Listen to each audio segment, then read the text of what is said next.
Yes अंकुश. Yes sir जी. सर्वांना good morning. माझा आजचा विषय आहे ऑनलाईन व ऑफलाईन शिक्षण पद्धती, फायदे व तोटे. सर आवाज येत आहे क्लिअर? क्लिअर येतोय. हॅलो. क्लिअर. सर्वात प्रथम आपल्याला शिक्षणाची संकल्पना, सुरुवातीला शिक्षणाची व्याख्या समजून घेणे खूप महत्वाचं आहे. बाबासाहेब म्हणतात जे जाणीव निर्माण करून देतं ते शिक्षण असतं. आणि महात्मा गांधीचा जर विचार केला तर महात्मा गांधी म्हणतात शिक्षण हे एका धारदार शस्त्रासारखं आहे, ज्याच्या वापराने आपण क्रांती करू शकतो. एज्युकेशन इज द वेपन असं गांधीजी म्हणतात. आणि या शिक्षणाला अगोदर पारंपरिक पद्धती होती. त्या पारंपरिक पद्धतीनुसार विद्यार्थी वर्गात जायचा, वर्गात शिकायचा आणि मग तो घरी यायचा. इतिहास जर पाहिला तर शिक्षणाने अगोदर गुरुकुंज, तक्षशिला किंवा नालंदा सारखी विद्यापीठे असतील, किंवा वनवासात घेतलेलं शिक्षण असेल, निसर्गाच्या सानिध्यात घेतलेलं शिक्षण असेल, मग बंदिस्त शिक्षण पद्धती आली, मग 4 भिंतीच्या आत घेतलेलं शिक्षण असेल, मग विश्वविद्यालय बनली, विद्यापीठे बनली, नंतर नवीन नवीन पद्धती आल्या आणि मॉडर्न होता होता ते महाविद्यालयामध्ये तल्लीन झालं. परंतु मग याच्याही पुढे असं झालं की कोरोना आला आणि मग कोरोनाच्या कालखंडात लोकांना बाहेर पडणं मुश्किल झालं. मग लोक बाहेर पडणार नाहीत तर शिक्षणाचा खंड होईल, म्हणून शिक्षणाचा खंड होऊ नये यासाठी नवीन प्रकार अजून आला. मग तो होता ऑनलाईन शिक्षणाची पद्धती. त्यामध्ये आपण घरी बसूनच, शाळेला कुलूप असेल आणि आपल्या घरी बसून मोबाईल, संगणक, लॅपटॉपच्या माध्यमातून शिक्षण आपण घर बसल्या घेऊ शकतो. त्यालाच म्हणतात ऑनलाईन शिक्षण पद्धती. आणि या ऑनलाईन शिक्षण पद्धतीचे काही फायदे आहेत, काही तोटे आहेत. सुरुवातीला मी तुम्हाला तोटे सांगतो. ऑनलाईन शिक्षण पद्धती हे एक इन्फॉर्मेटिव्ह पद्धत आहे, एक माहिती सांगणारी यंत्रणा आहे. परंतु माहितीमध्ये आणि ज्ञानामध्ये फार अंतर असतं. हे माहिती आपल्याला गुगल सुद्धा देऊ शकतं. तिथे शिक्षकाची गरज भासत नाही. परंतु शिक्षकाची गरज कुठं भासते? जिथं गोष्ट आहे ती मूल्याची, संस्काराची. आणि हे मूल्य आणि संस्काराच्या पातळीवर आपल्या ज्ञानाची गरज असते. आणि हे ज्ञान देण्याचं काम एकमेव शिक्षकच करू शकतो. त्याला कोणीही तोड देऊ शकत नाही. म्हणून सध्या तरी ही ऑनलाईन शिक्षण पद्धती आपल्या कामाची नाही आहे. पारंपरिक शिक्षण पद्धतीमध्ये काय व्हायचं? मुलांना महाविद्यालयामध्ये जाणे, महाविद्यालयात असलेली गोडी, तसेच महाविद्यालयाच्या क्लासेस नंतर त्याला असणारी खेळण्याची गोडी, त्यानंतर महाविद्यालयाच्या त्याच्या विषयाची निगडीत असलेली प्रात्यक्षिके त्या ठिकाणी त्याला मिळायची. परंतु आता ऑनलाईन शिक्षण पद्धतीमुळे हुकमपट्टीचं शिक्षण निर्माण झालंय, ज्याला आपण एकतर्फी शिक्षण पद्धती सुद्धा म्हणू शकतो. त्यामध्ये सर्व विद्यार्थ्यांचे माईक ऑफ असतात, कॅमेरा ऑफ असतात आणि एकटाच शिक्षक एका बाजूने बोलत असेल 45 मिनिट. या माध्यमातून काय झालं? आमचं प्रॅक्टिकल गेलं, त्यानंतर आमची प्रात्यक्षिके तर गेलीच गेली, आमचं खेळणं गेलं. म्हणजे आपण जे महाविद्यालयामध्ये खेळतो, फुटबॉल, बॅटबॉल, कॉलेज, स्पोर्ट, हे आपल्या हातातून गेलं. आपल्या कार्यान्वयासारखा विषय आपल्या हातातून गेला, ज्यामध्ये आपण चित्रण काढायचो, वेगवेगळे ड्रॉइंग बनवायचो, वेगवेगळे घरगिरे बनवायचो. पण ऑनलाईन शिक्षण पद्धतीमध्ये हे आपल्याला दिसून येत नाही. त्यामुळे ऑनलाईन शिक्षण पद्धती सध्या तरी आपल्याला योग्य नाही आहे. दुसरी, ऑनलाईन शिक्षणासाठी असणारी आवश्यक संसाधने, त्याचा अभाव आपल्याकडे सगळ्यात जास्त आहे. आपला देश जरी डिजिटल इंडियाकडे वळत असला तरी आजही कित्येक गावात वीज नाही आहे, वाहतूक नाही, बस सेवा नाही. अशा परिस्थितीमध्ये विद्यार्थी ऑनलाईन शिक्षण घेईल कसा? पहिली गोष्ट, जशी सांगितली मी, गावामध्ये वीज नाही. गावामध्ये वीज नसेल तर मोबाईलला चार्जिंग नाही, आणि मोबाईलला चार्जिंग नसेल तर तो विद्यार्थी ऑनलाईन क्लास अटेंड कसा करणार?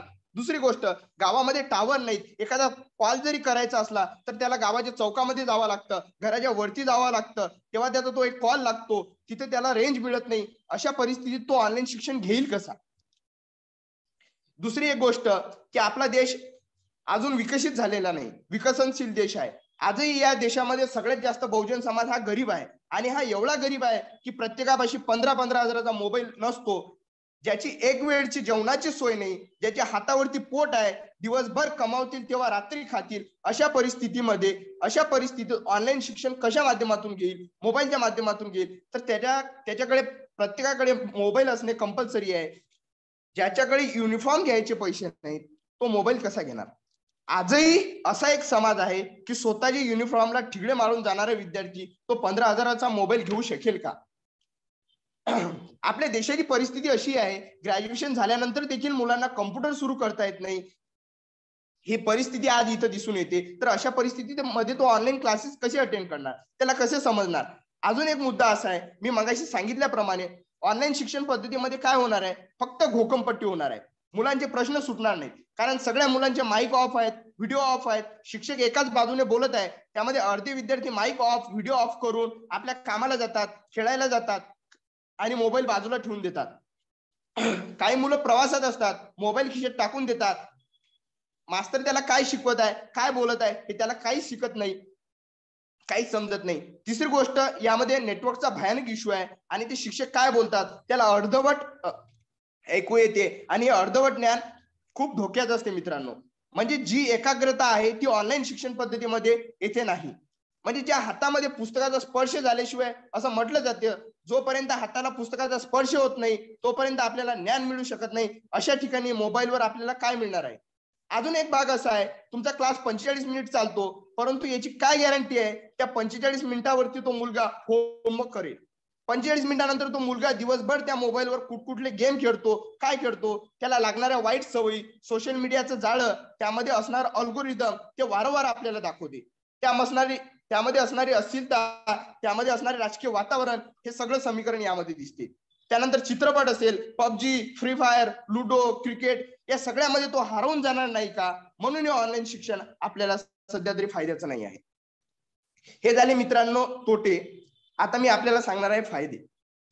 सगळ्यात पहिला फायदा आहे आपला वेळ वाचतो. आपल्याला शाळेला जायला जो वेळ लागत होता, बाहेर गावची पोरं महाविद्यालय देण्यासाठी पास काढतात, महिन्याभराचा खर्च होतो, 2-3 किलोमीटर त्यांना पायी जावं लागतं, मग बस पकडतात, नंतर महाविद्यालयात जातात, मग शिकतात.